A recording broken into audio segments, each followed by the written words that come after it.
उसके बाद next question है, सर ट्रेडिंग करने का अच्छा तरीका बता दो, मेन टाइम और एनीथिंग एल्स। जी मैंने आपको आपने तो आपको शायद नहीं पता, टाइम के लिए मैंने आपको पहले बताया हुआ है कि टाइम फ्रेम जो है वो आप H4 यूज़ करें, और ये H4 टाइम फ्रेम और D1 इसमें आप एनालिसिस करें, और एंट्री लेने के लिए जब आपको लगे कि मार्केट हमारी सपोर्ट रेजिस्टेंस के करीब है, तो आप एंट्री लेने के लिए M30 या H1 यूज़ कर सकते हैं। ठीक है, अभी आप न्यू ट्रेडर हैं तो अभी जो है M15 M5 वगैरह पे ना काम करें, सिर्फ M30 और इससे ऊपर जो है वो काम करें, H4 पे एनालिसिस करें, और जो एंट्री लेनी है वो M30 से लें। एंट्री कैसे बनानी है वो हम जो है अभी डिस्कस करेंगे इंशाल्लाह। सर डेमो अकाउंट में कितनी टाइम काम करनी चाहिए? जी डेमो अकाउंट में हमें जो है सिर्फ डेमो अकाउंट्स इसलिए होते हैं कि आप ट्रेड्स करनी सीख जाएं, यानी कि बाय कैसे करना है, सेल कैसे करना है, मतलब ट्रेड लगानी कैसे है, ठीक है, ऑर्डर्स कैसे प्लेस होते हैं, ये सारी चीज़ें आप रियल के साथ आपके पैसे जो हैं वो ज़ाया ना हों इन चीज़ों को सीखने के लिए। जब तक आपके इमोशंस जो हैं इन्वॉल्व नहीं होते तो आप अच्छे ट्रेडर नहीं बन सकते। डेमो पे आप 15-20 दिन काम करें, 2-3 हफ्ते, ठीक है, उसके बाद जो है आप बेशक थोड़ी सी इन्वेस्टमेंट करें, $10 से ही क्यों ना स्टार्ट लें, आप रियल पे काम करें। $10 ही आप सेंट अकाउंट बनाएं, ठीक है, सेंट अकाउंट बनाने के बाद उसमें $10 बेशक डिपॉजिट करें, $10 डिपॉजिट करने के बाद आप उसमें काम स्टार्ट कर सकते हैं, लेकिन रियल में करें। वो जो $10 है उन्हें अपनी फीस समझ के काम करें, प्रॉफिट के लिए काम ना करें। उससे समझेंगे फीस, ये चले भी गए तो कुछ नहीं होगा, ये हमारी जो है ट्रेडिंग सीखने की फीस है। दरवेश कह रहे हैं जी सर मुझे लेसन 1 रीड करवाएं। तो जी लेसन 1 जो है वो हम पिछले काफ़ी हफ्तों से ही रीड करते आ रहे हैं। अब हमारी जो प्रीवियस वीडियोस हैं उनको भी देखें। उसके अलावा जो है आपको मैं ये लेसन 1 जो है ये सेपरेटली चीज़ें जो है बता दूंगा कि आपको क्या करना है, कैसे करना है, ठीक है। तो अभी जो है हम थोड़ा सा एडवांस पढ़ेंगे। लेसन 1 में यही है कि आपने अकाउंट क्रिएट कैसे करना है, स्प्रेड क्या होता है, लेवरेज क्या होता है, ठीक है, ये सारी जो चीज़ें हैं। उसके अलावा जो है कोड करेंसीज क्या होती हैं, बेस करेंसीज क्या होती हैं, तो ये सारी चीज़ें हम ऑलरेडी डिस्कस भी कर चुके हैं। तो इंशाल्लाह आप मुझे पर्सनल कर लें तो मैं आपको वहाँ पे करवा दूंगा। उसके बाद ये आता है इमोशनल मैनेजमेंट कैसे होती है क्वेश्चन। जी इमोशनल मैनेजमेंट मनी मैनेजमेंट के अलावा हो ही नहीं सकती, ठीक है। अगर कोई कहता है कि मैं इमोशंस की वजह से ट्रेड कर नहीं सकता, ठीक है, या मतलब मेरी ट्रेड चल रही होती है वो लॉस में चली जाती है तो चलती रहती है, प्रॉफिट में आ जाती है तो मेरे से कंट्रोल नहीं होती, मैं फौरी तौर पे टेक प्रॉफिट करता हूँ, ठीक है। तो ये विदाउट मनी मैनेजमेंट जो है वो नहीं हो सकती। आपको अपने ऊपर ट्रस्ट बिल्ड करना होता है, और ट्रस्ट बिल्ड करने के लिए आपको मनी मैनेजमेंट में आना पड़ेगा। अगर आप 1% रिस्क रखते हैं, 1% रिस्क से आप जिस तरह की चाहे ट्रेडिंग कर सकते हैं, आपका कभी भी ना कॉन्फिडेंस लूज होगा, और ना ही आप ग्रीड का शिकार होंगे, ना ही फियर का शिकार होंगे। या मतलब कहने का ये है कि ना ही आपको जो है लालच आएगा, ठीक है, और ना ही आपको कोई खौफ डर होगा मार्केट का। दो ही चीज़ें होती हैं जिन्हें गुनाह कहा जाता है मार्केट के, एक लालच है और दूसरा खौफ है। अगर आप मार्केट से डरते हैं, डर के ट्रेड करते हैं तब भी आप मारे जाएंगे, अगर आप लालच में आते हैं तब भी आप मारे जाएंगे। इनको गुनाह गिना जाता है, सिंस ऑफ ट्रेडिंग, ठीक है, कि लालच और खौफ, इन दोनों चीज़ों पे काबू पाने के लिए आप मनी मैनेजमेंट से काम करें। मनी मैनेजमेंट से काम करेंगे तो आप कभी भी नेवर, ना ही आपका कभी अकाउंट वॉश होगा, और ना ही जो है वो आपके इमोशंस आपकी ट्रेडिंग में आएंगे, और ना ही आपका जो ब्रेन है या माइंड स्ट्रेस है वो ज़्यादा होगा इससे, ठीक है। तो मनी मैनेजमेंट के लिए पिछली हमने एक क्लास पूरी रखी थी, उसमें हमने मनी मैनेजमेंट इन डिटेल बात की, और वो वीडियो यूट्यूब पे मौजूद है, आप जाके उससे देख सकते हैं दोबारा से। अगर फिर भी किसी को समझ नहीं आती तो वो कांटेक्ट करे, तो हम जो है उसको गाइड कर देंगे कि मनी मैनेजमेंट कैसे की जाती है, ठीक है। उसके बाद जो है सर स्टॉप लॉस और स्टॉप प्रॉफिट कैसे लगाते हैं? जी स्टॉप लॉस और स्टॉप प्रॉफिट जो है ना ये लेवल्स होते हैं। अगर आप एक स्पोर्ट से सेल बाय कर रहे हैं, सॉरी स्पोर्ट से बाय कर रहे हैं, आपको एक एविडेंस मिला स्पोर्ट से बाय करने को, तो आपने स्पोर्ट से बाय किया है, तो आपका जो स्टॉप लॉस होगा वो जो जहाँ से मार्केट रिवर्सल हुई है उससे थोड़ा सा नीचे रख के कर लें, ताकि मार्केट ब्रेकआउट अगर करती भी है सपोर्ट को तो आपका जो स्टॉप लॉस होगा वो हिट हो जाएगा और आप लंबी जो है वो उसमें लॉस में नहीं चलेगी ट्रेड। इसी तरह प्रॉफिट है, प्रॉफिट जो है वो आप एक अगर सपोर्ट से बाय करते हैं तो ऊपर देखें उसके पास नेक्स्ट रेजिस्टेंस कौन सी है, तो नेक्स्ट रेजिस्टेंस तक जो है वो आप प्रॉफिट अपना जो टीपी है टेक प्रॉफिट है उससे थोड़ा नीचे रख सकते हैं, ठीक है। तो ऊपर मार्केट के पास रेजिस्टेंस होती है और रेजिस्टेंस हो सकता है मार्केट क्रॉस ना कर सके तो वहाँ से वापस आ जाए, तो आप उस जो रेजिस्टेंस लेवल होता है उसे उसके पास जो है वो आप अपना टेक प्रॉफिट रख सकते हैं। उसके बाद नेक्स्ट क्वेश्चन है बाय सेल में क्या डिफरेंस है। जी बाय का मतलब होता है खरीदना और सेल का मतलब होता है बेचना, ठीक है। अगर आपको लगता है कि मार्केट यहाँ से ऊपर जाएगी तो आप क्या करेंगे, बाय कर लेंगे किसी चीज़ को, ठीक है। फर्ज कि आपको लग रहा है कि जो गोल्ड है वो आने वाले दिनों में ऊपर जा रहा है तो आप क्या करें, उसे बाय कर लें, ठीक है। और अगर आपको लगता है कि गोल्ड नीचे आएगा आने वाले दिनों में तो आप उसे सेल कर दें। अच्छा, और कैसे बाय और सेल करना होता है जी, ट्रेडिंग ऐप है MT4 या MT5 जिसमें आपने अकाउंट अपना ओपन किया होगा, उसी अकाउंट के अंदर जो है आपको बाय और सेल का जो है ऑप्शन मिल जाता है। किसी भी कोड पे आप जो है करेंगे, क्लिक करेंगे तो वहाँ पे बाय और सेल दोनों ऑप्शन मौजूद होते हैं। तो आप बाय भी कर सकते हैं वहाँ पे, सेल भी कर सकते हैं ऑर्डर प्लेस करने के लिए।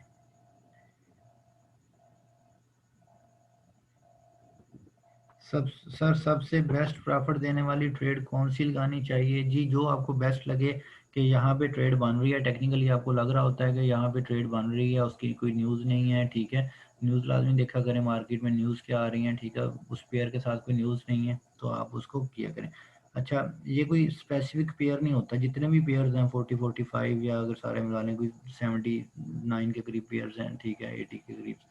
तो इन सब पेयर्स में आपको जहाँ पे भी लगे वो आप ट्रेड ले लेके लें, लेकिन पेयर में ट्रेड लेने से पहले ना आप स्प्रेड लाजमी चेक किया करें। कुछ पेयर्स होते हैं उनका स्प्रेड बहुत ज़्यादा होता है तो आपकी उतनी ट्रेड नहीं, उतना कमाना नहीं होता जिससे जिससे ज़्यादा उसमें स्प्रेड चला जाता है, ठीक है।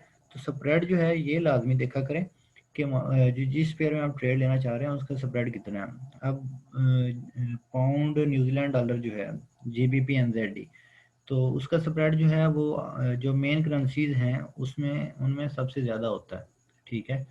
तो उसमें मैं रेयरली कभी ट्रेड करता हूँ कोई बहुत ज़्यादा ही परफेक्ट एंट्री हो, क्योंकि 7 पिप के करीब तो सिर्फ उसका स्टॉप लॉस होता है, सॉरी स्प्रेड होता है। आप जिस मर्जी ब्रोकर में देखें उसका स्प्रेड जो है वो ज़्यादा होता है। न्यूजीलैंड डॉलर के साथ जो पेयर्स हैं उनका स्प्रेड वैसे ही ज़्यादा होता है, तो GBP/NZD का स्प्रेड जो है वो सबसे ज़्यादा होता है। उसके अलावा दूसरी कुछ एग्जॉटिक करेंसीज हैं जैसे डॉलर ज़ार है, USD ज़ार। ज़ार जो है वो साउथ अफ्रीकन जो रैंड है उसे कहते हैं, तो उसका स्प्रेड भी ज़्यादा होता है, लेकिन उसमें ये है कि मूवमेंट बहुत ज़्यादा होती है तो स्प्रेड इतना ज़्यादा मैटर नहीं करता। इसके अलावा कुछ अदर करेंसीज हैं जैसे चाइनीज़ युआन है या सिंगापुर डॉलर है, तो इनमें आप जब ट्रेड लेते हैं तो उनका स्प्रेड बहुत ज़्यादा होता है, तो इनमें आप ट्रेड ना लिया करें, ठीक है। इसके अलावा जो नास्तिक है, डॉ जोन्स है यानी USA 100 इंडेक्स है, USA 30 इंडेक्स है, ठीक है। और आप क्या लें, ये है S&P 500 है, ठीक है, या UK 100 है। तो आप इन मार्केट्स में अगर ट्रेड करना चाहते हैं तो इनका स्प्रेड भी ज़्यादा होता है, इनमें मूवमेंट बहुत ज़्यादा होती है। अगर आपके अकाउंट्स $1000 से बिलो हैं तो इनमें कभी भी ट्रेड ना करें। ये अदरवाइज एक 1.5 घंटा भी आपके अगेंस्ट चलेंगे तो आपका अकाउंट जो है वो वॉश कर देंगे। डॉ जोन्स बहुत ज़्यादा तेज़ चलती है तो उसमें जो है आप बचें उससे ट्रेड करने से। आप देखें ना USA 30 यानी कि अमेरिकन टॉप 30 कंपनीज जो हैं जैसे एप्पल है, गूगल है, ठीक है, मास्टर कार्ड है और टेस्ला वगैरह है, जितनी भी अमेरिका की टॉप 30 कंपनीज हैं वो मिलके वो इंडेक्स बना रही हैं। तो इतनी बड़ी बड़ी कंपनीज हैं उनमें लिक्विडिटी बहुत ज़्यादा होती है, उनमें ट्रेडिंग बहुत ज़्यादा हो रही होती है ऑल ओवर द वर्ल्ड, तो इसलिए जो है उनकी मूवमेंट जो है वो बहुत ज़्यादा होती है। और अगर आप उनमें ट्रेड करते हैं तो बहुत ज़्यादा ब्रोकर जो हैं, ज़्यादातर ब्रोकर जो हैं उस पर कमीशन भी चार्ज करते हैं, तो इसलिए जो है उससे आप इज्तनाब करें अगर आपका अकाउंट छोटा है। तो अगर अच्छे अकाउंट्स हैं, बड़े अकाउंट्स हैं तो आप ज़रूर उनमें काम करें, ठीक है। तो अगर छोटे अकाउंट्स हैं तो आप उसमें थोड़ा सा देखें। ख्याल से काम करें। इसके अलावा जब ट्रेडर नया ट्रेडिंग स्टार्ट करता है तो सबसे पहले गोल्ड में ट्रेडिंग स्टार्ट कर देता है, गोल्ड में आते ही गोल्ड में शुरू हो जाता है। तो भाई गोल्ड से बचा करें, नया ट्रेडर गोल्ड में ट्रेड ना किया करे, ठीक है। जो भी आपका आईबी होता है, जिस ग्रुप में आप जिस ट्रेड करते हैं, तो मोस्टली आपको गोल्ड में ट्रेडिंग पे लगा दिया जाता है। गोल्ड जो है ये बड़ा रिस्की होता है और छोटे अकाउंट्स के लिए नहीं है। गोल्ड सेफ हेवन कहा जाता है ट्रेडिंग की दुनिया, सॉरी इन्वेस्टमेंट की दुनिया में। अगर आप इन्वेस्टर हैं, आपके बड़े अकाउंट्स, आप बड़ी बड़ी इन्वेस्टमेंट्स करना चाहते हैं, गोल्ड के अंदर करें, ठीक है। अगर आप ट्रेडर हैं, दिन के प्रॉफिट कमाने वाले हैं, तो फिर गोल्ड में ना जाएं तो बेहतर है, जब तक आप पक्के ट्रेडर नहीं हो जाते। जब आप अच्छे ट्रेडर हो जाते हैं, अपने आप पे आपको कॉन्फिडेंस आ जाता है, फिर गोल्ड में ट्रेड किया करें। आईबीज जो हैं या ब्रोकर जो हैं वो चाहते हैं गोल्ड में ट्रेड करें, क्योंकि गोल्ड का जो स्प्रेड है वो बहुत ज़्यादा रखा होता है, आईबीज को भी ज़्यादा कमीशन मिलता है। पर क्या मेरे लिंक से काम कर रहे हैं तो अब मैं कहूँगा कि आप गोल्ड में काम करें, ठीक है। तो उससे क्या होगा कि मुझे तो मेरा कमीशन है वो ज़्यादा से ज़्यादा मिलेगा, बजाय इसके कि मैं कहूँ आपको यूरो यूएसडी में काम करें, वहाँ पे मुझे कमीशन ही बहुत थोड़ा मिलेगा, ठीक है। तो मेरी सजेशन यही होती है कि आप जो है गोल्ड से बचें, ठीक है। गोल्ड में कम से कम जो है काम करें गोल्ड में। अगर कोई आपको कंफर्म ट्रेड एग्जैक्ट ही मिलती है तो करें, अदरवाइज गोल्ड में आप ज़्यादा काम ना करें, करेंसीज को देखें। और जब तक आप अच्छे ट्रेडर नहीं हो जाते, गोल्ड के पास ना जाएं। गोल्ड और जो है उसे क्या कहते हैं, सिल्वर जो है, इनसे बचें। तो सबसे बेहतरीन ट्रेड वही होती है जो आप अपनी रिक्वायरमेंट्स, हर बंदे की अपनी रिक्वायरमेंट होती है ट्रेड करने के लिए, आपकी रिक्वायरमेंट पे पहुंचती है। तो बस ये चीज़ें देख लिया करेंगे। कमीशन क्या, कमीशन तो नहीं चार्ज होगा, ठीक है। अगर आप स्टॉक्स ट्रेड करते हैं, फर्ज या आपका अकाउंट, मतलब जिस तरह एफबीएस के साथ आपका अकाउंट है, तो वहाँ पे आपको स्टॉक्स ट्रेड करने का भी ऑप्शन मिलता है, एप्पल का स्टॉक, गूगल का, अमेजोन का, ठीक है। इनके आप स्टॉक्स जो हैं वो ट्रेड करें। तो उन उन पे भी ट्रेड करने से पहले देख लिया करें कि ये जो है ये किस साइड पे जाएंगे, ठीक है। और उन पे कमीशन कितना होगा, स्प्रेड कितना होगा, वो सारी चीज़ें जो हैं वो देख लिया करें।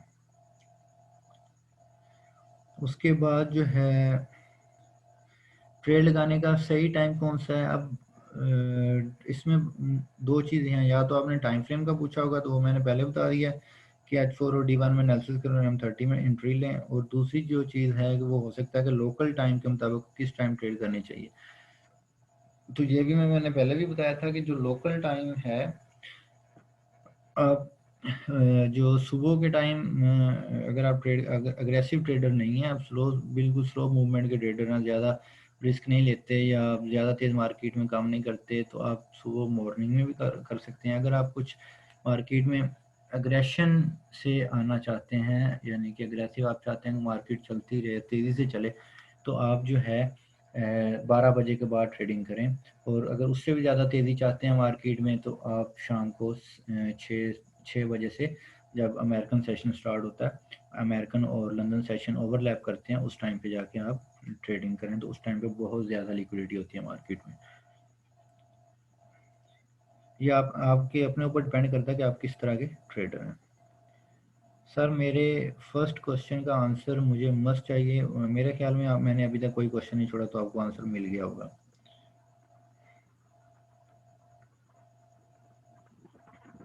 प्रॉफिट और लॉस निकालने का सही तरीका मैनुअल, मुझे इश्यूज आ रहे हैं कैलकुलेशन में। तो आप यार किसी वेबसाइट पे जाएं, आप जस्ट लिखें मनी मैनेजमेंट या मनी मैनेजमेंट फार्मूला या फॉरेक्स, इस तरह का कुछ भी गूगल पे लिखेंगे तो आपके पास वेबसाइट्स नीचे आ जाएं। बेबी पिक पे जाएं, वहाँ पे कैलकुलेटर लगा हुआ है, वहाँ पे जस्ट जाके आपने अपनी इक्विटी डालनी है, पेयर डालना है, ठीक है। और उसके बाद जो है आपने अपना रिस्क और जो है स्टॉप लॉस वगैरह वो आप डालेंगे, तो आपको वो बता देगा आपने कितनी ट्रेड लेनी है। और वैसे भी आप ये जहन में रखें, अगर आपका अकाउंट $700 का है तो आप 0.01 और 0.02 के दरमियान जो है वो ट्रेड लें। $1000 तक आप 0.02 से ज़्यादा ट्रेड ना करें, अगर आप स्टैंडर्ड अकाउंट पे भी हैं तो। जनाब मेरा एक सवाल है, ये उर्दू में टाइप किया गया है हिदायत वर्की की तरफ से। जनाब मेरा एक सवाल है, अगर ट्रेड खसारे में है तो हमें करीबी, पता नहीं क्या लिखा हुआ है, तो हमें तिजारत जीतने के लिए ज़्यादा इंतज़ार नहीं करना। जी बिल्कुल नहीं करना आपको, आप एक लेवल टू लेवल चलते हैं इसमें, अगर आप इंतज़ार करते रहेंगे तो मार्केट आपको खा जाएगी, ठीक है। आप एक लेवल दें, आप जिस टाइम फ्रेम में भी काम कर रहे हैं उस टाइम फ्रेम से लेवल लें, ठीक है, उस टाइम फ्रेम से लेवल लें और जो है आप काम करें उसमें। तो आप जैसे ही आपका स्टॉप लॉस आए आप हिट कर दें। आप पिछले दिनों में जो है क्या किया है, कुछ ब्रोकर्स हैं जो स्टॉप लॉस हंटिंग करते हैं, ये सारे ही करते हैं लेकिन कुछ ज़्यादा करते हैं। एक्सनेस के भी हालात बुरे चल रहे हैं इन दिनों में, ठीक है, उन्होंने भी बड़ी स्टॉप लॉस हंटिंग की। तो इसलिए इससे बचने का तरीका ये है कि आप जो स्टॉप लॉस होता है ना अपने जहन में रख लिया करें, ठीक है, कि जी मेरा ये स्टॉप लॉस है। जो ट्रेड लिए, जब आप ट्रेड लेते हैं तो आप ट्रेड को देखते हैं और ट्रेड को स्टॉप लॉस, इसके लिए ना एक ऐप भी है, मैं आपको वो भी बता दूंगा, जो आपको उस टाइम पे ना नोटिफिकेशन दे देती है कि जी अब मार्केट इस प्राइस पे पहुंच चुकी है, तो आप उस टाइम पे मार्केट की मूवमेंट देख लें। तो बाद वक़्त इस तरह होता है कि स्टॉप लॉस जो है मार्केट वहां तक पहुंची नहीं होती, आपका स्टॉप लॉस लगा होता है और वो स्टॉप लॉस स्प्रेड बढ़ा गया इधर उधर करके वो आपका स्टॉप लॉस हंट कर जाते हैं, स्टॉप लॉस खा जाते हैं, आपकी ट्रेड कट जाती है, उसके बाद मार्केट वापस आ जाती है। तो स्टॉप लॉस बजाय इसके क्या मार्केट में पुट करें, उसकी बजाय जो है ना आप एक ट्रेडर असिस्टेंट ऐप है, ट्रेडर असिस्टेंट उसका नाम है ऐप का, मैं आपको ग्रुप में उसका जो है वो सेंड कर दूंगा स्क्रीनशॉट लेके। तो आप उसमें अपनी ना प्राइस नोट उसमें कर लिया करें, ठीक है। तो उसमें जब आप प्राइस नोट करें, जैसे ही मार्केट उस प्राइस तक पहुंचती है तो आपको वो जो है ऐप नोटिफिकेशन दे देती है कि मार्केट इस प्राइस तक आ गई है, तो आप जो है अपनी ट्रेड को देख लें। तो जैसे ही आप उस ट्रेड को अपनी ट्रेड को देख लें, अगर आपको लगता है कि मार्केट वाकई ऊपर जा रही है तो कट कर दें, अगर नहीं ये हो सकता है वो जो है जस्ट स्टॉप लॉस हंटिंग के लिए जा रही है, क्लोजिंग का वेट कर लिया करें कि कैंडल क्लोज कहाँ होती है, अगर उस लेवल से ऊपर क्लोज हो जाती है तो फिर तो आप ट्रेड कट कर दें, ठीक है। अगर क्लोज नहीं होती है, मार्केट जस्ट जाती है ऊपर और फौरी उसी तरह से यानी कि फेक ब्रेकआउट कर रही है या कुछ भी इस तरह कर रही है, मार्केट वापस आ रही है, तो आप जो है अपनी ट्रेड को कंटिन्यू रखें ताकि आपका स्टॉप लॉस हंट ना हो सके। इसी तरह टीपी है, बाजू का टीपी जो है वो मार्केट उस पॉइंट तक पहुंच के, मेरा हुआ है पिछले इसी वीक के अंदर, ठीक है, मार्केट उस पॉइंट तक गई है, जाने के बाद टीपी मिस की और वापस आ गई है, ठीक है। तो मार्केट टीपी मिस कर देती है, वो भी आप उसमें अब जो ट्रेडर असिस्टेंट ऐप बता रहा हूँ उसमें करें। इसके अलावा मैं जो दूसरे ग्रुप में सिग्नल दे रहा हूँ तो मैं एक पेयर पे एनालिसिस पूरे वीक में एक ही बार करता हूँ, सिर्फ एक ही बार उसका सिग्नल देता हूँ, उसके बाद मैं उस पेयर को नहीं छेड़ता, ठीक है, क्योंकि मेरा H4 का एनालिसिस होता है और वो ट्रेड जो है वो 2-3 दिन तक चलती रहती है, ठीक है। एक पेयर पे आप जो एनालिसिस करें वो 2 से 3 दिन तक अगर वो ट्रेड चलती रहती है, ठीक है, तो आपको उसको दोबारा से छेड़ना चाहिए। आप हर ट्रेड से 50-60 पिप लें, 70 पिप लें, 100 पिप तक जाती है ट्रेड, 200 पिप तक भी चली जाती है जो तेज पेयर जोन में, ठीक है। मंडे को ट्रेड करने से बचें। मंडे को मार्केट जो है जैसे ओपन होती है तो बाद उसने गैप्स छोड़े होते हैं मार्केट ने, तो उनको फिल करने के लिए मार्केट जो है ऊपर जा सकती है, फेक पैटर्न्स बना सकती है, कुछ भी फेक कर सकते हैं। मंडे को मार्केट को डायरेक्शन पकड़ने दें और अगले 4 दिन जो है वो काम करें। और उसके बाद जो है फ्राइडे के करीब यानी कि जब मार्केट क्लोजिंग के करीब होती है तो वहाँ पे भी ट्रेड्स ना लें तो बेहतर है। तो जिस तरह मैं वो एनालिसिस शेयर कर रहा होता हूँ ग्रुप में, तो उसमें मैं ना आपको 2 प्राइसेस दे देता हूँ, तो मार्केट इस प्राइस से ऊपर जाएगी तो बाय करना है, इससे नीचे आएगी तो सेल करना है, ठीक है। तो आपने करना ये है कि आप वही ट्रेडर असिस्टेंट ऐप डाउनलोड करें और उसमें जो है अपने ऑर्डर जो हैं वो प्लेस कर दें, ठीक है, कि जैसे ही मार्केट उस प्राइस तक जाएगी तो आपको नोटिफिकेशन मिल जाएगा कि प्राइस जो इस पेयर की प्राइस है अब यहाँ पे आ चुकी है, तो आप जो है ट्रेड ले सकते हैं या कर सकते हैं, आप वहाँ पे कोई भी नोटिफिकेशन देख सकते हैं। तो इस तरह से आप कर सकते हैं, ठीक है। उसके बाद नेक्स्ट, हाँ नेक्स्ट उसके बाद कोई क्वेश्चन नहीं है फिलहाल। अभी इन चीज़ों में से अगर किसी का कोई क्वेश्चन जो अभी तक हमने डिस्कशन की है इसमें से अगर किसी का कोई क्वेश्चन है तो वो मुझे अभी जो है लिखें, मैसेज लिखें, ठीक है, मैं अभी उनका आंसर करता हूँ। क्या आप लोगों को डिस्प्ले नहीं आ रहा? कोई बंदा बताएगा कि डिस्प्ले आ रहा है या नहीं आ रहा?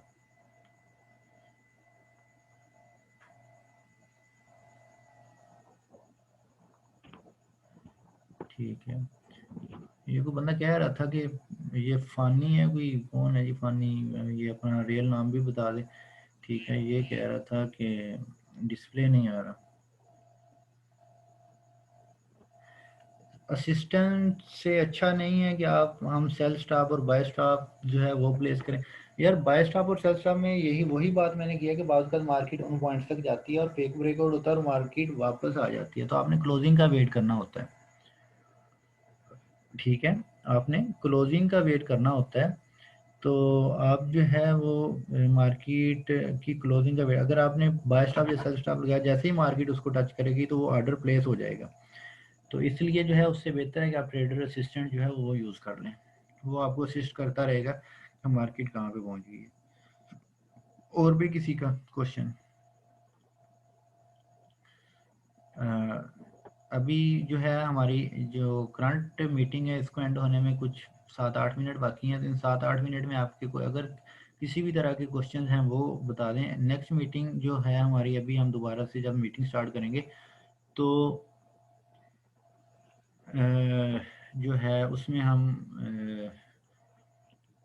कैंडल स्टिक पैटर्न्स जो हैं उनको पढ़ेंगे कि मार्केट में कैंडल स्टिक पैटर्न्स जो हैं वो कैसे बनते हैं।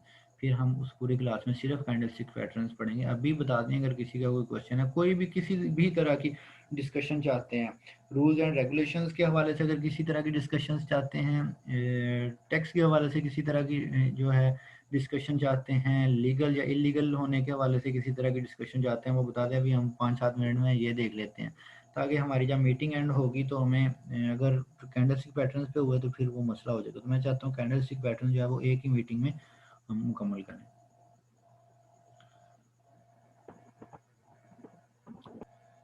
किसी भी तरह का फॉरेक्स रिलेटेड, स्टॉक्स रिलेटेड जो है, अगर कॉमिक्स रिलेटेड कोई मसला है तो बता दें।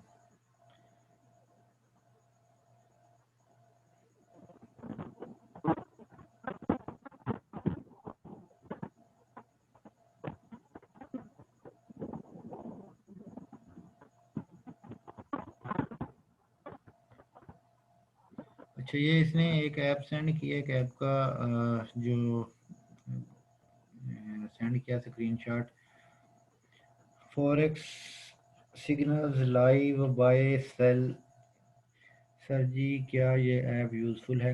यार ये ऐप्स आप कोई भी सिग्नल्स के लिए यूज़ कर लें, वो यूज़फुल तब होती हैं अगर आप मार्केट को जानते हैं। अगर आप मार्केट को नहीं जानते तो यूज़फुल नहीं होती हैं आपके लिए, ठीक है। तो ये जो ऐप्स हैं, ये अगर आप मार्केट, आपको पता है मार्केट, आप देखें ना, ऐप ने आपको सिग्नल दिया कि बाय कर लें, यूरो पाउंड जो है वो बाय कर लें। अब यूरो पाउंड का चार्ट देखें तो आप वहाँ पे बाय बनते ही ना हो, या आप जो है क्या कहते हैं, किसी कोई और पैटर्न्स बन रहे हो वहाँ पे जो आपको नज़र आ जाए, तो आप कभी भी उसे बाय ना करें, अंधा यकीन ना करें। ये forex signals live buy sell वैसे भी स्कैल्पिंग ऐप है। ये स्कैल्पर्स 10 से 15 पिप की टोटल ये ट्रेड देते हैं ओवरऑल, ठीक है। तो उनका स्टॉप लॉस जो होता है वो 50-60-70 पिप का स्टॉप लॉस होता है, 15 पिप का, 20 पिप का टीपी होता है। तो आपका रिस्क जो है वो डबल होता है, और रिवार्ड जो है वो आपका समझे इस तरह बन जाता है, 1:2 बन जाता है। रिस्क टू नहीं सॉरी, 1:2:1 बनेगा रिस्क टू रिवॉर्ड, ठीक है। तो इससे बेहतर है कि आप इसको ना यूज़ करें। हाँ, ऐसे ही यही जो आप बात बता रहे हैं यही मैं कह रहा हूँ कि इससे बेहतर है कि आप इसको ना करें, यूज़ ना करें। और हाँ, अगर देखते भी हैं, ट्रेड देखते भी हैं, तो आप जस्ट चार्ट को देखें, उसमें देखें अगर ट्रेड बनती है तो आप ट्रेड लें, अदरवाइज ट्रेड ना लें। उसके बाद ज़िशान का क्वेश्चन है कि सर बेस्ट इंडिकेटर कौन सा है? तो यार इंडिकेटर ना, सिर्फ मैं कोई भी इंडिकेटर पर्सनली यूज़ नहीं कर रहा होता, ठीक है। जब मैं ट्रेड लेता हूँ या कुछ भी है ना, मैं इंडिकेटर यूज़ नहीं करता। बाकी इंडिकेटर जो हैं वो जस्ट डाइवर्जेंस का एक कंसेप्ट होता है मार्केट में, डाइवर्जेंस एक कंसेप्ट है मार्केट, किसी दिन हम उस पर ना प्रॉपरली बात करेंगे। तो इंडिकेटर जो है ना, वे फेक मूवमेंट्स बहुत ज़्यादा देते हैं। मार्केट किस साइड पे चल रही होती है तो ये दूसरी साइड पे चल रही होती है। अगर आप इंडिकेटर्स को ट्रेड करना चाहते हैं तो हर इंडिकेटर की अपनी एक स्ट्रेटजी है ट्रेड करने की ना, हर इंडिकेटर को एक डिफरेंट तरीके से ट्रेड किया। RSI बेहतरीन है, अगर ये 40 बिलो हो तो आप सेल करें, अगर ये 60 प्लस हो, 60 अबव हो तो आप इसमें बाइंग डाल सकते हैं। लेकिन साथ प्राइस एक्शन और कैंडलस्टिक पैटर्न ज़रूरी हैं। ये उस स्ट्रेटजी के साथ आप कर सकते हैं। अगर ये 40 बिलो है तो आप इसमें सेल कर लें। उसके बाद जो है आप कह लें, दूसरा इंडिकेटर जो है इचिमोको। इचिमोको जो है ये वो एक पूरा सिस्टम है अपने अंदर। अगर आप उसे बेहतरीन तरीके से, अगर आपको वो आता है बेहतरीन तरीके से, आप जानते हैं उसमें जो है वो टेंकन सेन क्या है, ठीक है, किचन सेन जो है वो क्या है, ठीक है, इचिमोको स्पैन क्या है, उनको कैसे कैलकुलेट किया जाता है, ठीक है, वो सारी चीज़ें जो रट्टा न लगाए ना, उनको अच्छे से अगर पढ़ पढ़ सकते हैं आप, अच्छे से रीड कर सकते हैं, उसकी कोई बुक देख लें, वो रीड कर लें, ठीक है, प्रॉपरली आप उसको रीड कर सकते हैं, तो वो एक रिलायबल इंडिकेटर है, ठीक है। और बहुत ज़्यादा जो अच्छे ट्रेडर्स हैं वो उस इंडिकेटर को यूज़ करते हैं। इसके अलावा बाकी आप देखें ना, वो इंडिकेटर फेक हो जाता है या फेक मूवमेंट्स देता है जो सब लोग यूज़ करते हैं, जिस तरह मैकडी है, ठीक है, MACD, ये तकरीबन ज़्यादातर लोग यूज़ कर रहे होते हैं। RSI को लोग उल्टा यूज़ कर रहे होते हैं, ठीक है, कि जैसे ही वो 70 प्लस हो, 70 पे हो तो आप जी सेल कर दें, और 30 पे हो तो आप बाय कर लें, ठीक है। तो ये RSI की हो सकता है कभी 10 साल पहले स्ट्रेटजी हो, 7 साल पहले स्ट्रेटजी हो, लेकिन अभी ये उल्टी हो गई। अगर आप 70 पे सेल करेंगे तो मोस्ट ऑफ द टाइम जो है मार्केट बाइंग में ही चल रही होती है, ठीक है। रिलेटिव स्ट्रेंथ इंडेक्स है, तो स्ट्रेंथ बढ़ी हुई है तो आप कैसे वहाँ पे सेल कर सकते हैं। तो इंडेक्स की जब स्ट्रेंथ ज़्यादा है तो आप उसे सेल ना करें कभी भी। ये 60 प्लस हो तो आप बाय के लिए एंट्री ढूंढें उसमें। और बस RSI और इचिमोको को देख लें, ये भी काफ़ी है अगर इंडिकेटर्स के लिए देखना चाहिए। बाकी मूविंग एवरेज यूज़ कर लिया करें, एक 20 की, 50 की, 100 की, ठीक है। लॉन्ग टर्म ट्रेंड देखना है 200 की देख लें, ठीक है। क्लोज पे रख के इसको देखें, यानी कि जो आप वहाँ पे पीरियड के बाद आपसे पूछा जाता है कि आप इसे ओपन पे रखना चाहते हैं, हाई पे रखना चाहते हैं, क्लोज पे रखना चाहते हैं, तो आप इसे क्लोज पे रख के जो है वो देखें। अगर ओपन हाई पे हाई और लो पे रख के देखना चाहते हैं तो वो भी लगा लें, ठीक है, उस पर भी कोई इशू नहीं है ज़्यादातर। और जी मूविंग एवरेज सिंपल यूज़ करें या एक्सपोनेंशियल यूज़ करें, ठीक है, स्मूथ यूज़ करें, कौन सी करें, जो सी मर्जी कर लें, सबका सेम ही काम होता है, कोई ज़्यादा डिफरेंस नहीं होता। अनटिल आप बहुत छोटे लेवल यानी कि 8 पीरियड की ना करें, 5 पीरियड की मूविंग एवरेज यूज़ ना करें, तो ठीक है। तो मैं ज़्यादातर EMA यूज़ करता हूँ, एक्सपोनेंशियल मूविंग एवरेज है वो यूज़ कर रहा होता हूँ। अच्छा सर, कोड पे इजी है या चार्ट पे? तो